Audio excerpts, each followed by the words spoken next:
Hi guys, நான் உங்கள் ஈஸோ vlogs. இன்றைக்கி நம்ம ஆட்டு ரத்த பொருள் பண்ண போகிறோம். ஆட்டு ரத்த பொருள் பண்ணுறதுக்கு ரத்தத்தை நல்லா கழுவிக்குங்க. கையால் நல்லா கழுவி எடுத்துருங்க. ஏன்னா முடியெல்லாம் இருக்கும், அதில் ஆட்டு முடி, அங்கே டஸ்ட் ஏதாவது இருந்துச்சு, அது துகள் எது இருந்துச்சு அப்படின்னா எல்லாமே அந்த ரத்தத்தை மேலே படிஞ்சிருக்கும். பார்த்து கழுவிக்குங்க.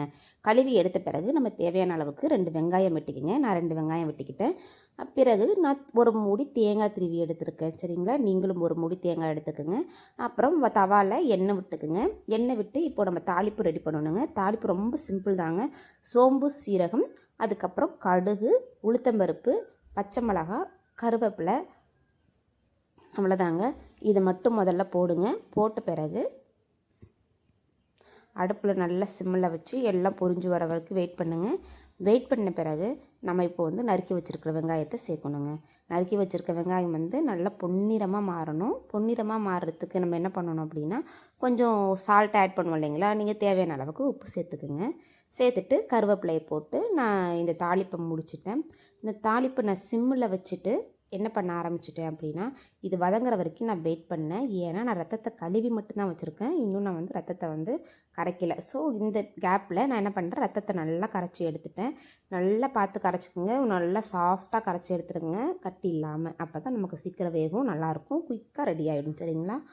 தாளிப்புக்கு ரெடி ஆகிட்டு இருக்கும் போதே நம்ம ரத்தத்தை கரைச்சி வச்சுட்டோம். இப்போ நம்ம கரைச்சி வச்சுருக்கிற ரத்தத்தை பொன்னிறமாக மாறின உடனே நம்ம ரத்தத்தை அதுக்குள்ளே ஊற்ற வேண்டியதாங்க. வெங்காயத்தோடு சீக்கிரமாக எடுத்து ஊற்றும்போது நமக்கு ஒரு சீக்கிரமான ஒரு கன்சிஸ்டன்சியில் கிடைக்க ஆரம்பிச்சிடும். சரிங்களா? வாயில் வெங்காயம் சாஃப்டாக படும். கரைச்சாச்சுங்க. கரைச்சி ஊற்ற ஆரம்பிச்சிட்டேங்க. இதை கைவிடாமல் கலரி விடுங்க. இதில் தேவையான அளவுக்கு மஞ்சத்தூள் போட்டுக்கோங்க. ஏன்னா ஆன்டிபயோட்டிக் நமக்கு கொஞ்சம் ஹெல்த்தியாக இருக்கிற மாதிரி இருக்கும், ஒரு எந்த இன்ஃபெக்ஷனும் இல்லாமல் இருக்கும். மஞ்சத்தூள் போட்டுட்டு இதை நல்லா நான் வேக வைக்கிறேங்க. கொஞ்சம் நேரம் அடிப்பிடிக்காமல் பார்த்துக்குங்க. இதோட தண்ணி கொஞ்சம் வற்றின உடனே நம்ம தேங்காய் திருவி போட வேண்டியதாங்க. நான் 2 கை தேங்காய் திருவி வச்சுருக்கேன். 2 கை அளவு அந்த தேங்காய் திருவி போட்டுட்டு நான் இதை நல்லா கலரி விடுறேன். ஏன்னா அதுக்கு நமக்கு ஃபைனல் ஸ்டேஜ் வந்துடுச்சு. இதை செய்கிறதுக்கு நமக்கு 5 நிமிஷம் தான் ஆகும். நான் தேங்காய் திருவி போட்டு முடித்த உடனே தேவையான அளவுக்கு நான் இப்போ என்ன பண்ண போகிறேன் அப்படின்னா, பெப்பர் தூள் ஆட் பண்ண போகிறேன்.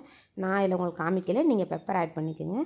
அண்ட் புதினா தலை, கொத்தமல்லி தலை போட்டு, நான் இப்போ கொத்தமல்லி தலை போட்டிருக்கேன். நீங்கள் கொத்தமல்லி தலையை போட்டு நீங்கள் அதில் இறக்க வேண்டியது. அவ்வளோதாங்க. சிம்பிளாக நமக்கு ரத்த பொருள் ரெடி ஆச்சு. நீங்களும் இதை உங்கள் வீட்டு குழந்தைகளுக்கு செஞ்சு கொடுங்க. ப்ரெக்னென்சி லேடிஸ் இருந்தால் கண்டிப்பாக அவங்க சாப்பிடுங்க. உடம்புக்கு அவ்வளோ ஆரோக்கியங்க. இது மாதிரி ஈஸியாக செய்யக்கூடிய பொருளை நம்ம செஞ்சு சாப்பிடும்போது நமக்கு அவ்வளோ பெனிஃபிட்ஸ் இருக்குது. இதுதான் என்னோடய சேனலில் நான் போடுற லாங் வீடியோ. மற்ற வீடியோகளுக்கு என்னை ஃபாலோ பண்ணுங்கள், சப்ஸ்கிரைப் பண்ணுங்கள். தேங்க்யூ.